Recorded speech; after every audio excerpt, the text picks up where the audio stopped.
Good morning all. Welcome to Learners Academy.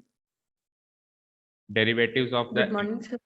Good morning. Derivatives of the implicit functions. अगर chapter के हिसाब से चलें तो 5.2 खत्म हो चुकी है। यहाँ तक हमने कंटिन्यूटी एंड डिफरेंशियबिलिटी खत्म कर दी है ना। कैसे कंटिन्यूटी चेक करते हैं और कंटिन्यूस गिवन हो तो आगे क्या करते हैं, कुछ मिसिंग वैल्यूज निकालते हैं, find the value of A, find the value of A and all that, है ना।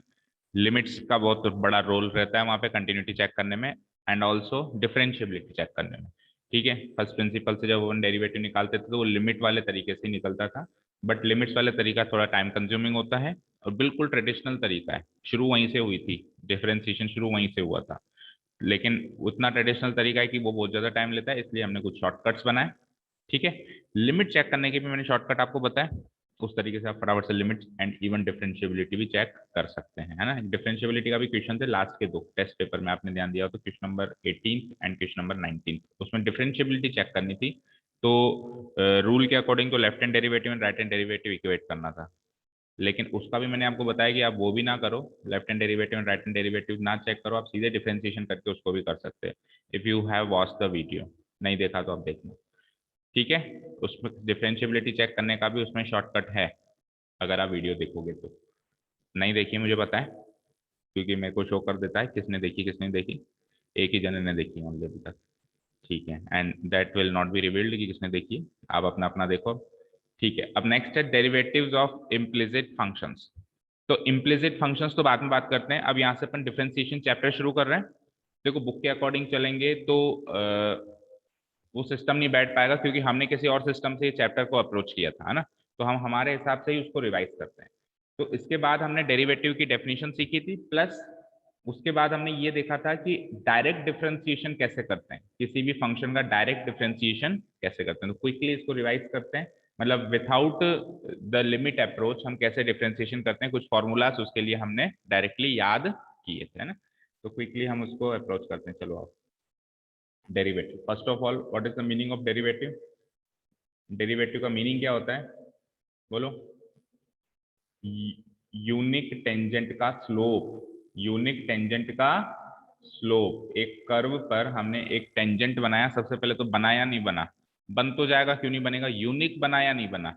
टेंजेंट क्या होता है, कर्व को बाहर से छू के जाए, दैट इज अ टेंजेंट। तो बन जाएगा, कोई बड़ी बात नहीं है। जैसे मैंने कर्व ऐसे खींचा तो इसके यहाँ बन गया, मैंने कर्व ऐसे खींचा, मतलब स्ट्रेट लाइन हो गई तो सॉरी, मैंने कर्व ऐसे खींचा तो ये टेंजेंट बन गया। और टेंजेंट भी बहुत सारे बनेंगे, हर एक पॉइंट पे, हर एक पॉइंट पे डिफरेंट टेंजेंट है।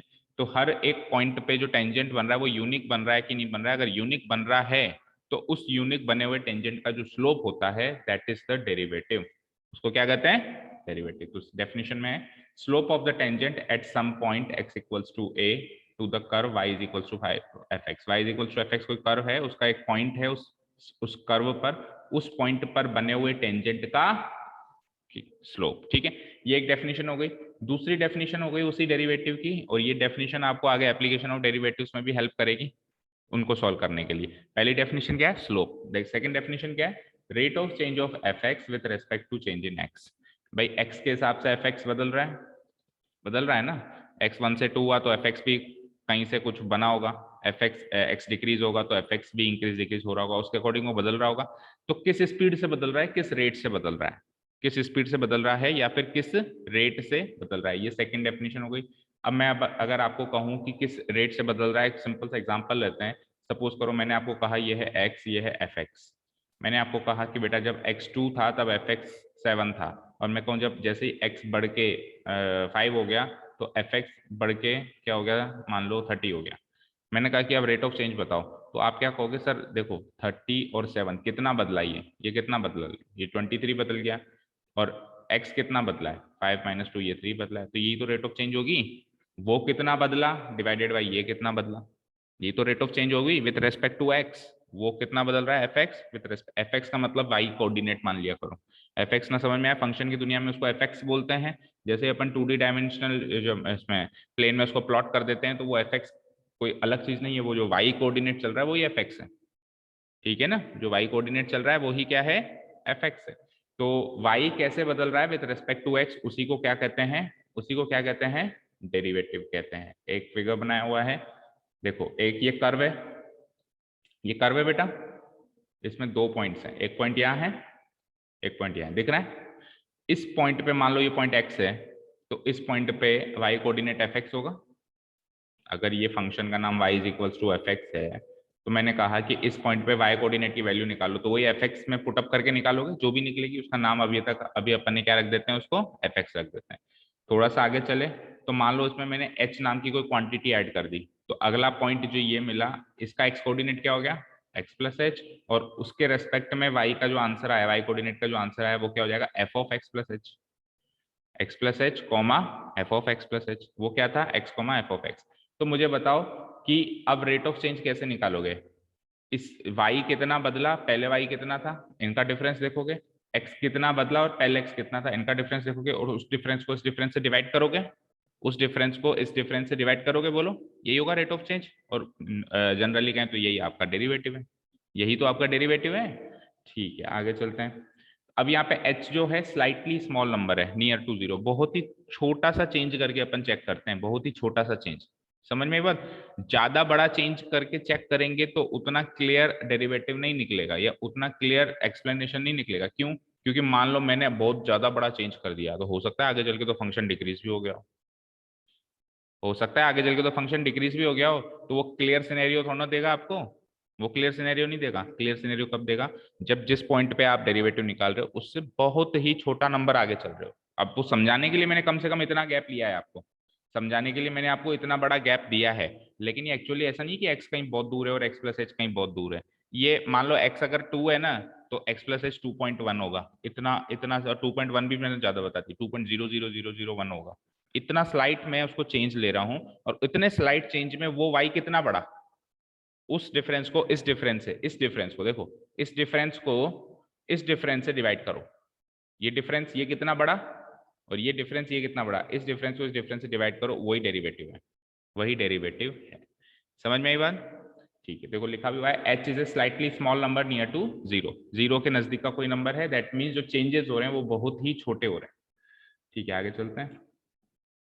तो रेट ऑफ चेंज कैसे निकालेंगे, ये y कोऑर्डिनेट का difference divided by x coordinate का डिफरेंस। ठीक है, इसको फर्दर सॉल्व किया तो x माइनस एक्स कट गया, तो क्या हो गया, ये क्या हो गया, ये y कोऑर्डिनेट का डिफरेंस था ही सही, और ये h रह गया यहाँ पे, और h की वैल्यू जीरो के करीब है, h की वैल्यू जीरो के करीब है, तो फर्स्ट प्रिंसिपल से डेरिवेटिव निकालने का ये फॉर्मूला बन गया।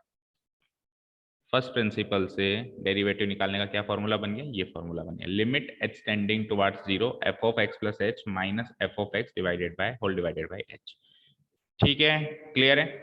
ठीक है, तो therefore the derivative of f x is a function, f x का जो डेरिवेटिव होता है it is again a function, है ना, of x defined by this one, यही ऊपर वाली चीज है ना, अलग से नहीं है, अलग से बस उसको ब्रैकेट में पैक करके लिख दिया, ये फॉर्मूला बन गया, और इसी को क्या कहते हैं अपन, derivative, derivative by the first principle. ठीक है, अब ये तो जो आंसर आएगा वो एक्स की फॉर्म में आएगा, आएगा नहीं आएगा बताओ, ये जो आंसर आएगा वो एक्स की फॉर्म में आएगा, मतलब एक्स का एक फंक्शन बन के आएगा। लेकिन मान लो मैंने कहा किसी पॉइंट पे बताओ, जैसे एट एक्स इक्वल्स टू 3 पे बताओ, एट एक्स इक्वल्स टू 5 पे बताओ, तो मैंने कह दिया एट सम पॉइंट सी पे बताओ, एट सम पॉइंट क्या बताओ, सी पे बताओ। ठीक है, और सी कहां से बिलोंग करता है, ए कोमा बी के बीच से बिलोंग करता है, और ए कोमा बी क्या है, ए कोमा बी उस फंक्शन की डेफिनेशन है, मतलब एफ एक्स डिफाइंड कहाँ कहाँ है, ए से लेकर बी के बीच में वो डिफाइंड है, ए से लेकर बी तक। सपोज करो उसी कर्व को वापस लो, उसी कर्व को वापस लो, अब जितना मुझे यहाँ पे दिखाई दे रहा है ये फंक्शन यहाँ से लेके यहाँ तक डिफाइंड है, बोलो, इसको मान लो ए, इसको मान लो बी, तो ए कोमा बी के बीच में फंक्शन डिफाइंड है, तो इसके बीच में ही तो कोई पॉइंट पकड़ोगे, इस डोमेन के बाहर थोड़ा कोई पॉइंट पकड़ सकते हो आप, तो इस ए कोमा बी के बीच में कहीं भी एक पॉइंट मार्क कर लिया आपने सी, और मैंने कह दिया बेटा ये जो सी है ना, इस पॉइंट पे बताओ मुझे, वो जो पॉइंट दिख रहा है उस पॉइंट पे मुझे बताओ कि डेरिवेटिव क्या होगा। ठीक है, तो एक तो चीज होती है जनरल डेरिवेटिव बताओ, एक चीज होती है डेरिवेटिव एट सम पॉइंट बताओ। जनरल डेरिवेटिव बताने का मतलब होता है कि जो आंसर आएगा that will again be a function of x, पहले भी वो एक्स का फंक्शन है, लेकिन जो डेरिवेटिव आएगा वो भी फंक्शन ऑफ एक्स ही बन के आएगा।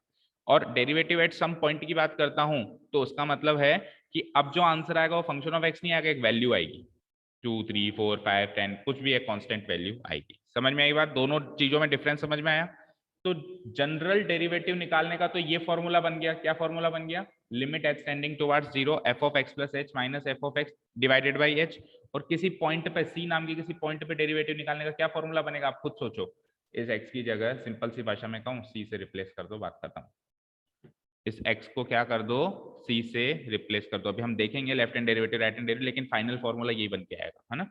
डेरिवेशन है वो केवल। देखो आगे क्या लिखा हुआ है, क्या लिखा हुआ है देखो। अगर मैंने x tending towards c, x tending towards c पे निकाला इसको, तो देखो y कोऑर्डिनेट में ये डिफरेंस है f of x minus F of c, और x कोऑर्डिनेट पे ये डिफरेंस है x माइनस c। ठीक है। और अगर मैंने राइट हैंड साइड से उसको अप्रोच किया, ये तो है लेफ्ट हैंड साइड से मैंने अप्रोच किया, देखो नीचे वाले ग्राफ में ये चीज क्लियर हो रही है। देखो ये तो था मेरा x, ये तो था मेरा क्या था बेटा? x। और उससे स्लाइटली एक बार तो मैंने बड़ा नंबर लेके देखा, एक बार मैंने स्लाइटली छोटा नंबर लेके देखा। अब अगर मैं इस पॉइंट पे डेरिवेटिव निकालना चाहता हूं, तो अगर मैं लेफ्ट हैंड साइड से अप्रोच कर रहा हूं तो मैं इस पॉइंट को और इस पॉइंट को अप्रोच करूंगा, मैं इस पॉइंट और इस पॉइंट के हिसाब से देखूंगा। ठीक है। तो इस पॉइंट और इस पॉइंट के हिसाब से आप खुद देखो y कोऑर्डिनेट में डिफरेंस कितना है? F of X minus F of X minus H, ये डिफरेंस है। और x कोऑर्डिनेट में डिफरेंस कितना है? x minus H. ठीक है। आ जाओ। अब अगर मैंने एक पॉइंट ज्यादा ले लिया, उससे बड़ा पॉइंट ले लिया, x और x प्लस एच, तो उसके हिसाब से जो y कोऑर्डिनेट में डिफरेंस है वो ये है F of x plus h minus F of x, और x कोऑर्डिनेट में डिफरेंस कितना है? x plus h minus x. तो वही डेरिवेटिव ही चल रहा है, बट डिफरेंस क्या है? एक बार मैं लेफ्ट हैंड साइड से अप्रोच कर रहा हूँ, एक बार मैं राइट हैंड साइड से अप्रोच कर रहा हूँ। ऐसा करने से आंसर सेम आना चाहिए, ऐसा करने से आंसर सेम आना चाहिए। ये सीखी थी अपन ने डिफरेंशिएबिलिटी की, left hand derivative and right hand derivative should be same. तो इसी के तहत दो फॉर्मूले ऊपर बनाए गए हैं, इसी के तहत दो फॉर्मूले ऊपर बनाए। बस अब वो एक्स को एक्स टेंडिंग टुवर्ड्स सी कर दिया इन्होंने। वो जो एक पॉइंट है जिस पॉइंट पे हमको डेरिवेटिव निकालना है, ये एक्स उस सी की तरफ जा रहा है, ये एक्स क्या जा रहा है? उसकी सी की तरफ जा रहा है। तो मुझे एक चीज बताओ, यहाँ पे हमने क्या लिखा था पहले? देखो एक मिनट, इस फॉर्मूले का नीचे और क्लियर डेरिवेशन है। देखो ये लेफ्ट हैंड डेरिवेटिव है, अभी जो मैंने आपको फॉर्मूले में बताया ये लेफ्ट हैंड डेरिवेटिव है, F of X minus H divided by H. ठीक है या नहीं है बताओ? देखो उस कर्व पे आओ, y कोऑर्डिनेट में डिफरेंस क्या होगा? F of X minus F of X minus H, और x कोऑर्डिनेट में डिफरेंस क्या होगा? x माइनस, अब x माइनस एक्स तो कट जाएगा, तो माइनस एच पे भी माइनस लगेगा तो प्लस एच हो जाएगा, तो प्लस एच बचेगा। ठीक है। अब आ जाओ राइट हैंड डेरिवेटिव, अभी अभी ऊपर भी निकाल के बताया था मैंने आपको, फिर से निकाल लो। यही आया था F of x plus h minus F of x divided by H.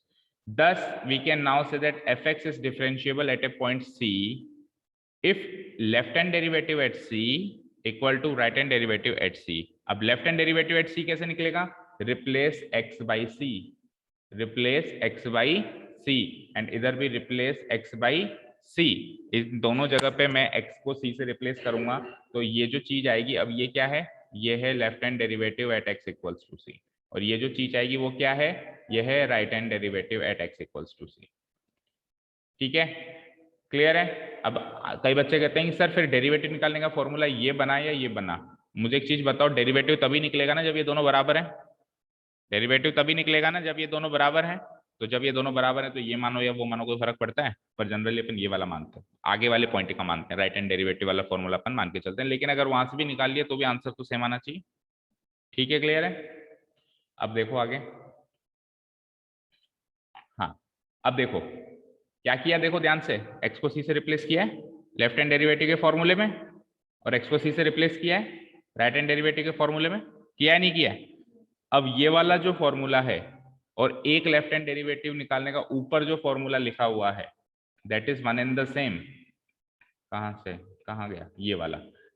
ये वाला जो फॉर्मूला लिखा हुआ है और जो नीचे वो वाला फॉर्मूला लिखा हुआ है, वो कोई अलग अलग नहीं है। देखो कैसे अलग अलग नहीं है, उन्होंने क्या किया है? x माइनस सी को बस h से रिप्लेस किया है। क्या किया है? x माइनस सी को किससे रिप्लेस किया है बेटा? तो सपोज करो x माइनस सी अगर h है, x माइनस सी अगर h है, तो मुझे बताइए x क्या बनेगा? क्या बनेगा? c plus H. तो इस x की जगह क्या आएगा? c प्लस एच, और इस c की जगह क्या आएगा? c की वैल्यू क्या बनेगी? c इधर जाएगा x माइनस एच। 1 सेकेंड, लेकिन अपने को सी की फॉर्म में चाहिए, उसको चलो सी रहने दो, एक बार उसको सी रहने दो, उसको मत बदलो। ये सी प्लस एच बन गया और एक्स माइनस सी की जगह यहाँ क्या आ गया, एच आ गया। और लिमिट एक्स टेंडिंग टुवर्ड्स सी कैसे चेंज होगी, एक्स की वैल्यू क्या है बेटा, एक्स की वैल्यू है तो C plus H tending towards C, C से सी कटा तो एच टेंडिंग टुवर्ड्स जीरो। देखो लिमिट के नीचे क्या आया, एच टेंडिंग टुवर्ड्स जीरो, उधर क्या आया, f of c plus h minus F of C divided by h. Check करो, ये फॉर्मूला है, चेक करो चेक करो, ये फॉर्मूला है, ये वाला उधर वाला देखो, ये फॉर्मूला है। तो या तो इधर वाला बनेगा या उधर वाला बनेगा तो सही, और दोनों बराबर है ना। क्लियर है, समझ में ये बात। इसका मतलब है कि ये हमने उधर गलत लिखा है, वो राइट हैंड डेरिवेटिव है, वो राइट हैंड डेरिवेटिव है, ठीक है ना। बस इतना सा डिफरेंस है। कुल मिला के सी प्लस एच जो नीचे हमने लिखा था ना एक्स माइनस सी, उसको बस आप एच से रिप्लेस कर दो, एच से रिप्लेस कर दो। जैसे अपन लिमिट्स में चलते थे ना, एच वाले फॉर्मूले में घुसते थे, एच वाले फॉर्मूले में घुसने से क्या होता था, हमारी चीजें आसान हो जाती थी। और अगर जब अपन एच वाले फॉर्मूले में नहीं घुसते थे तो अपने को ये फिर अक्सर क्या होता था, जीरो बाई जीरो की फॉर्म बन जाती थी अगर अपन एच वाले फॉर्मूले में नहीं घुसते थे, है ना। और एच वाले फॉर्मूले में घुसते ही वो जीरो बाई जीरो की फॉर्म ना बन के कुछ कुछ कैलकुलेशन से वो जीरो बनाने वाली चीज कट जाती थी, ये होता था। तो बस वही चीज है कि हम इसमें एच वाले फॉर्मूले में घुस गए। अगर नहीं घुसे तो वो फॉर्मूला भी करेक्ट है, जिसमें जीरो बाई जीरो की फॉर्म नहीं बन रही है वो फॉर्मूला भी डाल सकते हो वहां पे, बट जनरली उसमें बन जाती है जीरो बाई जीरो की फॉर्म, तो इसलिए अपन इस फॉर्मूले को ज्यादा प्रेफर करते हैं। इज दैट क्लियर, ठीक है।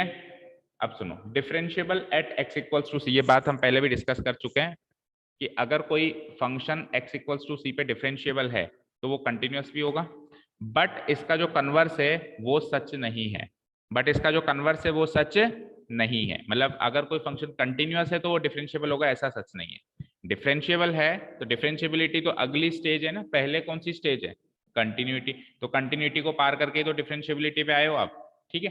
चलते हैं आगे। गिवन देखो, अगर एफ एक्स डिफरेंशिएबल है एट एक्स इक्वल्स टू सी, तो मुझे एक चीज बताओ, ये वाली चीज एग्जिस्ट करेगी, डिफरेंशिएबल है ना वो, डिफरेंशिएबल है ना। तो डिफरेंशिएबल होगा तो F of X minus F of C, X equals to C की बात हो रही है ना, तो F of X minus F of C divided by X minus C, वही वाई कोऑर्डिनेट का डिफरेंस और एक्स कोऑर्डिनेट का डिफरेंस। इसको मैं एफ डैश सी कह देता हूँ, उसको एफ डैश सी मतलब यही तो डेरिवेटिव है, ये एग्जिस्ट करेगा, ये एग्जिस्ट करेगा क्योंकि वो डिफरेंशिएबल है, आप खुद डिक्लेयर कर रहे हो कि हाँ वो डिफरेंशिएबल है, तो ये चीज एग्जिस्ट करेगी। अगर ये चीज एग्जिस्ट नहीं करती तो मैं क्या कहता कि वो डिफरेंशिएबल नहीं है। अब मुझे क्या प्रूव करना है कि साहब ये कंटिन्यूअस भी है एट एक्स इक्वल्स टू सी, हालांकि एमसीक्यू पेपर पे इन चीज का महत्व तो नहीं है, बट फॉर अवर नॉलेज क्या पता कहाँ से कौन सा क्वेश्चन उठ के आएगा, कोई भी नहीं जानता है ना। तो देखो मुझे एक चीज बताओ, वो कंटिन्यूअस है एट एक्स इक्वल्स टू सी, इसका मतलब मुझे ये प्रूव करना है, यस और नो। कंटिन्यूटी कैसे प्रूव करते हो, ऐसे ही तो प्रूव करते हो, लिमिटिंग वैल्यू और एक्चुअल वैल्यू को सेम रख के, ऐसे ही तो प्रूव करते हो। अब सुनो, जो एफ ऑफ एक्स है, क्या मैं इसको ऐसे रख सकता हूँ, जो एफ ऑफ एक्स फंक्शन है उसको मैं ऐसे रख सकता हूँ, एफ ऑफ एक्स में से एफ ऑफ सी माइनस कर दिया और वापस जोड़ दिया, कोई दिक्कत नहीं है, बैलेंस हो गया दोनों साइड, ठीक है। अब सुनो ध्यान से, अगर मैं इसको डिवाइड कर दूं एफ ऑफ एक्स, इस पहली वाली चीज को ओनली अगर मैं डिवाइड कर दूं एक्स माइनस सी से, तो फिर एक्स माइनस सी से मल्टीप्लाई भी करना पड़ेगा। देखो पहले तो एफ ऑफ सी माइनस करके एफ ऑफ सी जोड़ दिया, फिर ये जो पहली वाली चीज है इसको किससे डिवाइड कर दिया, एक्स माइनस सी से डिवाइड कर दिया, तो एक्स माइनस सी से क्या करना पड़ेगा, मल्टीप्लाई भी करना पड़ेगा। अब आप इधर और इधर दोनों जगह लिमिट एक्सटेंडिंग टुवर्ड्स सी लेते हो, मतलब दोनों को लिमिट देते हो, एलएचएस को भी और आरएचएस को भी। तो एलएचएस कुछ ऐसे बन जाता है, एलएचएस में तो बस इस एफ के आगे ये जुड़ जाता है, और आरएचएस में क्या बन जाता है, इस वाली चीज को, इस वाली चीज को अलग से लिमिट मिलती है, इस वाली चीज को अलग से लिमिट मिलती है, और इस वाली चीज को अलग से लिमिट, मतलब तीनों को अलग अलग दे दिया मैंने, इसको, इसको और इसको, ठीक है। अब देखो बाकी दो चीजें तो कट गई, ध्यान से देखो, ध्यान से देखो, ये चीज एज इट इज, ये चीज एज इट इज, और ये जो चीज है ये एफ डैश सी है, अभी अभी हमने देखा था, ये जो चीज है वो एफ डैश सी है। यहाँ पे एक्स की वैल्यू जैसे ही सी पुटअप करोगे तो सी माइनस सी जीरो हो गया, ठीक है। और यहाँ पे तो एफ डैश एफ ऑफ सी एक तरीके से कांस्टेंट है, तो कांस्टेंट की जगह एज इट इज आ गया, एक्स रखने के लिए है ही नहीं वहां पे, ठीक है। ये दोनों कट के अगेन जीरो हो गए, ये दोनों कट के जीरो हो गए, तो बचा क्या, एफ सी, यानी कि इसकी वैल्यू इसके इक्वल आ गई, दैट मीन्स ये फंक्शन कंटिन्यूअस है, ये फंक्शन कंटिन्यूअस है, ठीक है, ये चीज एग्जिस्ट करती है, इसको लेके चलना पड़ेगा, एग्जिस्ट करती है तभी तो मैंने इसको कुछ नंबर लिखा, ये कोई नंबर है ना। मान लो वो चीज एग्जिस्ट नहीं करती तो फिर मैं ये चीज नहीं लिख पाता और आगे का सॉल्यूशन नहीं बन पाता। ठीक है, तो ये तरीका है कि अगर कोई फंक्शन डिफरेंशिएबल है तो उसको कंटिन्यूअस कैसे प्रूव करें, बट प्रूफ के क्वेश्चंस आपके आएंगे नहीं, ये केवल आपकी नॉलेज के लिए था। ठीक है, क्लियर है, चलो आगे। So we can say that F x is continuous at x equals to C. अब सुनो ध्यान से, अगर किसी भी कंटिन्यूअस फंक्शन को ये प्रूव करना हो कि वो डिफरेंशिएबल नहीं है, तो हम क्या करेंगे, केवल और केवल एक काउंटर एग्जांपल लेंगे, जैसे कि मॉडुलस एक्स। मॉडुलस एक्स एक कंटिन्यूअस फंक्शन है, मॉडुलस एक्स एक कंटिन्यूअस फंक्शन है, लेकिन वो डिफरेंशिएबल नहीं है। तो आपको प्रूव करना है कि एफ ऑफ एक्स जो है वो डिफरेंशिएबल नहीं है। कैसे प्रूव करोगे, बहुत ही आसानी तरीके से प्रूव कर सकते हैं। मॉडुलस एक्स फंक्शन को हमने क्या किया, तोड़ दिया। उसकी वैल्यू एक्स कब होती है, जब x greater than equal to zero हो, और उसकी वैल्यू माइनस एक्स कब होती है, जब एक्स लेस देन जीरो हो। यही तो होता है। तो अब ध्यान से देखो, left hand derivative at x equals to zero हम निकालेंगे तो फॉर्मूला यही बनेगा, अभी अभी हमने निकाला था, यही निकाला था फॉर्मूला। ठीक है, इसमें देखो F of zero minus H क्या हो जाएगा, minus H. F of zero क्या बनेगा, देखो जीरो पे फंक्शन की वैल्यू क्या बन रही है, एक्स बन रही है, तो यानी कि जीरो ही बनेगी। ठीक है, और एफ, नहीं समझ में आया, देखो x जब जीरो या जीरो से बड़ा है तो आंसर x ही आता है ना मॉडुलस में, तो जीरो या जीरो से बड़ा है तो वही आंसर आएगा, तो यानी कि जीरो पे वही आंसर आएगा भाई, जीरो पे जीरो, वन पे वन, टू पे टू। जब x जो है जीरो या जीरो से बड़ा है तो same to same copy paste करना है, वही आंसर आ रहा है। ठीक है, लेकिन जब x जीरो से छोटा है तो आंसर क्या आना है, जो भी वो नंबर है उसके साथ एक नेगेटिव लगा के आंसर आना है, यस और नो। ठीक है, तो अब मुझे एक चीज बताओ, ये माइनस एज इट इज आ गया, ये माइनस एज इट इज आ गया। अब माइनस एच जो होगा वो जीरो से छोटा होगा ना, माइनस एच जो होगा वो जीरो से छोटा होगा ना। एच कोई पॉजिटिव नंबर लिया है मैंने जीरो के नजदीक का, जैसे 0.0001, उसका माइनस लगा दिया तो वो नंबर तो जीरो से छोटा हो गया। जीरो से छोटा हो गया तो क्या करेंगे अपन, उसका नेगेटिव लेंगे। तो आप ध्यान से देखो, ये माइनस तो फॉर्मूला में है, ये माइनस एच यहाँ लगा हुआ है, और ये माइनस इसलिए लग गया क्योंकि यहाँ पे माइनस लगाना है, जीरो से छोटा होते ही नंबर के आगे क्या लगाना है, मुझे माइनस लगाना है। इसको पूरे को सॉल्व किया मैंने, तो कितने माइनस हो गए, एक दो तीन, तो एक दो तीन माइनस हो गए, दैट मीन्स माइनस एच आएगा डिवाइडेड बाई एच आएगा, कट के माइनस वन हो जाएगा, यानी लेफ्ट हैंड डेरिवेटिव क्या आने वाला है, क्या आने वाला है, left hand derivative minus one आने वाला है। Is that clear, left hand derivative minus one आने वाला है। अब आप सुनो, फंक्शन की डेफिनेशन क्या थी, फंक्शन की डेफिनेशन क्या थी, एक्स तो कब थी, जब x greater than equal to zero है, और माइनस एक्स कब थी, जब एक्स लेस देन जीरो है, यही तो थी। मुझे बताओ माइनस एक्स का डेरिवेटिव क्या होता है, माइनस एक्स का डेरिवेटिव क्या होता है, वही आ रहा है, सीधा करने से भी वही आ रहा है, लिमिट वाले तरीके से भी हो रहा है, तो सीधा बस डेरिवेटिव कर दिया करो, है ना। और राइट हैंड डेरिवेटिव क्या होगा, एक्स का डेरिवेटिव क्या होगा, वन, अभी देख लेना, राइट हैंड डेरिवेटिव वन आएगा। राइट हैंड डेरिवेटिव जब अपन निकालेंगे तो फॉर्मूला ये पुटअप करेंगे, सी प्लस एच माइनस सी और डिवाइडेड बाई एच। अब देखो जीरो प्लस एच तो एच ही होगा, जीरो प्लस एच क्या होगा बेटा, एच ही होगा। अब एच क्या है, पॉजिटिव नंबर है, तो पॉजिटिव नंबर के केस में आंसर वो का वही निकल के आता है, अभी अभी हमने देखा, और जीरो पे भी आंसर वही निकल के आता है, तो एच माइनस जीरो एच हो गया, एच डिवाइडेड बाई एच हो गया, तो राइट हैंड डेरिवेटिव क्या हो गया, वन हो गया। तो left hand derivative right hand derivative not equal है, देयरफॉर फंक्शन क्या है, नॉन डिफरेंशिएबल है। तो जब भी आपको कहता है कि बेटा फंक्शन कंटिन्यूअस है लेकिन डिफरेंशिएबल नहीं है, प्रूव करके बताओ, ऐसे फंक्शन भी होते हैं, तो आप ये वाला फंक्शन ले सकते हो मॉडुलस एक्स वर्ग, क्योंकि ये क्लासिक एग्जांपल है जो कंटिन्यूअस भी है बट डिफरेंशिएबल नहीं है। ठीक है, ये वाला काउंटर एग्जांपल लेके आप प्रूव करो, और उल्टा प्रूव करवाए कि अगर कंटिन्यूअस, अगर डिफरेंशिएबल है तो कंटिन्यूअस है, तो ऊपर जो तरीका हमने देखा। ठीक है, दोनों यहां से यहाँ से आना सीख गए, चलते हैं आगे। Left hand derivative at x equals to zero is not equal to right hand derivative at x equals to zero. इसका मतलब फंक्शन जो है at x equals to zero differentiable नहीं है। इसका मतलब f x is equals to modulus x एक ऐसा फंक्शन है जो डिफरेंशिएबल फंक्शन है अपनी domain, is not a differentiable, differentiable function नहीं है अपनी डोमेन में, बट वो कंटिन्यूअस फंक्शन है। ठीक है, अब यहाँ से डिफरेंशिएशन प्रोसेस शुरू हो रहा है। ये जो छोटा सा हिस्सा था ये आपके एमसीक्यू बेस्ड के हिसाब से इतना ज्यादा जरूरी नहीं था, इसलिए टेस्ट से पहले मैंने छोड़ दिया था, but because of chapter revision है तो एक बार गो थ्रू करना बहुत जरूरी था। ठीक है, अब यहाँ से एक्चुअल प्रोसेस अपन शुरू कर रहे हैं कि डिफरेंशिएशन आप फर्स्ट प्रिंसिपल से कैसे देखोगे, ये फर्स्ट प्रिंसिपल से, और उसके बाद फिर अपन ये साइन एक्स का फर्स्ट प्रिंसिपल से डिफरेंशिएशन करके भी बताया था। ठीक है, और उसके बाद फिर अपन क्या करेंगे, नोटेशंस देखेंगे और फिर आएंगे डायरेक्ट फॉर्मूलाज पे। ठीक है, तो एक बार क्या नाम है, तनीषा, आप लीव करके वापस से आइए, तो अपन वीडियो चेंज करते हैं फॉर द डिफरेंशिएशन टॉपिक। ठीक है, leave the meeting and join again.